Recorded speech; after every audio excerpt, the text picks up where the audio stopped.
এই তো মমতা বন্দ্যোপাধ্যায় সাপ হয়ে দংশাবেন তারপর রোজা হয়ে ছাড়বেন। আপনার ভাই বোন তো দুবাইতে গিয়ে আর আমেরিকায় গিয়ে চোখের অপারেশন করায়, সমস্যা তো আমাদের।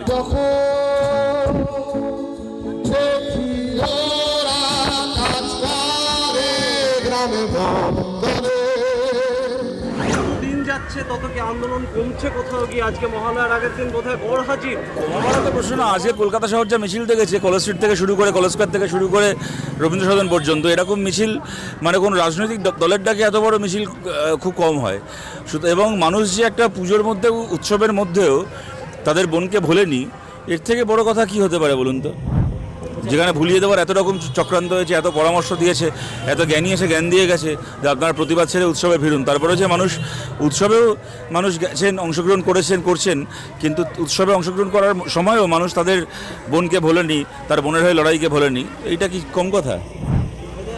বিজেপি রাজ্য সভাপতি বলছেন রাত দখল ভোট দখল করে লাভ হবে না, মুখ্যমন্ত্রীকে পদ থেকে নামাতে হবে। নামান, কে বারণ করেছে? আপনার দলের নেতাদেরকে বলুন, মুখ্যমন্ত্রী গোটা পরিবার, ওনার গোটা দলের সব নেতার নামে এত দুর্নীতির প্রমাণ নিয়ে বসে আছেন। যার জেলে থাকার কথা সে এখন ঘুরে ঘুরে পুজো উদ্বোধন করে বেড়াচ্ছে। তা আপনি এগুলো মিডিয়ায় বলে কি করবেন? আপনার দলের নেতাদেরকে গিয়ে বলুন। নামাতে কেউ বারণ করেছে? নামাচ্ছেন না কেন? মুখ্যমন্ত্রী আজকে কিন্তু সুজিত বসুর পুজোতে গিয়েছিলেন, সেই সম্বন্ধে কি গেছেন? ওনার তো যাওয়ার ইচ্ছা আছে, গেছেন, কি আছে? কদিন আগে উনি মিটিং করে সুজিত বোসকে সবার সামনে বললেন যে সুজিত বোস কত টাকা খাচ্ছে, সল্টলেকের ফুটপাতে বেআইনিভাবে ওখান থেকে কত টাকা তোলাবাজি করছে। উনি নিজে ভালো করে জানেন যে সুজিত বোস টাকা খায়, তোলাবাজ। আবার সেই তোলাবাজকেই সামাজিক স্বীকৃতি দিয়ে আসেন, তার পুজো উদ্বোধন করেন। সুতরাং এটাই তো মমতা বন্দ্যোপাধ্যায়, সাপ হয়ে দংশাবেন তারপর রোজা হয়ে ছাড়বেন। ওনার তো নীতিনৈতিকতা বলে কিছু নেই। উনি হচ্ছে এক হাতে মানে জ্ঞান দেন আর এক হাতে কাটমানি খান।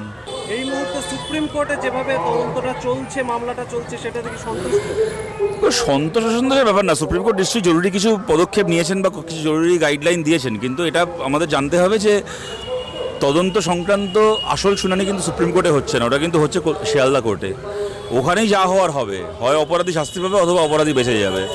সুপ্রিম কোর্ট ওভারঅল কতগুলো পারভিউতে তাদের দেখছেন যে ডাক্তারদের বিভিন্ন দাবি দেওয়া, জুনিয়র ডাক্তারদের দাবি দেওয়া, কোথায় সরকারের কী ভূমিকা নিতে পারে, পদক্ষেপ নিতে পারে, এইগুলো।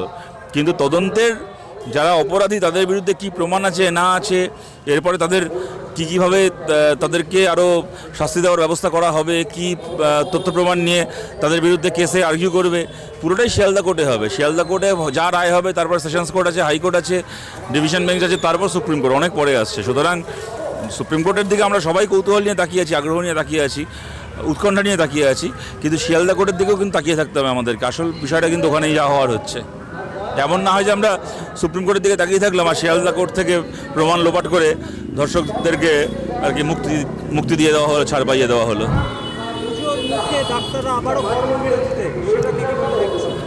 এবার দুর্ভাগ্যজনক পরিস্থিতি, কিন্তু এর জন্য তো মমতা বন্দ্যোপাধ্যায়ই দায়ী।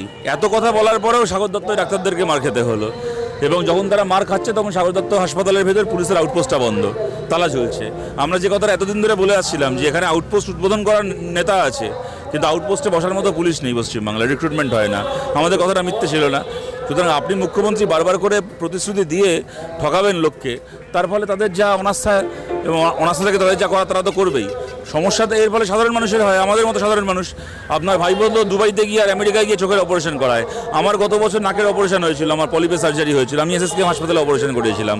সরকারি হাসপাতালের উপর তো সাধারণ মানুষ নির্ভরশীল। আপনার ভাই বোন তো এই দুবাই আছে, আমেরিকা আছে, সমস্যা তো আমাদের। কিন্তু আপনার মতো মুখ্যমন্ত্রী যে কদিন থাকবে সে কদিন এই সমস্যাগুলো হবে। ভালো লাগে ডিঙি নৌকায় চড়ে ভাসতে, প্রজাপতি বুনো হাঁস ভালো লাগে দেখতে, জানলার কোণে বসে উদাসী বিকেল দেখে ভালোবাসি এক মনে কবিতা পড়তে। তবুও কিছুই যেন ভালো যে লাগে না কেন, উদাসী পথের মাঝে মন পড়ে থাকে যেন, কোথায় রয়েছে ভাবি লুকিয়ে বিষাদ তবুও।